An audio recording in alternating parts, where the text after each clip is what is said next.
Ondaingo udala berdintasun sailaren bitartez, emakumeen eta gizonen berdintasunaren aldeko politikak sustatzen ari da. Berdintasunaren eremuan herritarrentzat eta herritarrekin batera lan egin nahi dugu, alegia herritarrak eta eragileak inplikatu nahi ditugu berdintasun politiken diseinuan, jarraipenean eta baita ebaluazioan ere.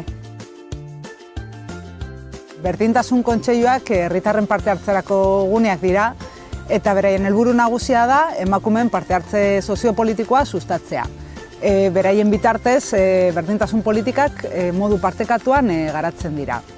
Es decir, que los consejos de igualdad son espacios en los que se establece un diálogo continuo entre el ayuntamiento y las mujeres o aquellos agentes que trabajan por la igualdad y por el feminismo.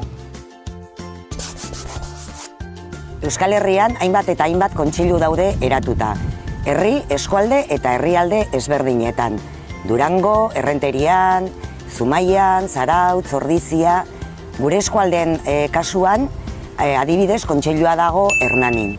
Eta beste hainbat herritan parte hartzeko prozesua garatzen ari dira berdintasun kontseiluak sortzeko. Eta andoainen zer nahi dugu? Berdintasun kontseilu bat behar dugula iruditzen zaizu? Ze aukera emango lizkiguke kontseilu batek? Para hablar de todo esto y para poder conocer las experiencias de otros municipios, nos gustaría que participaras con nosotras, porque 2 cabezas piensan mejor que una y 100 mejor que 2. Anímate y participa.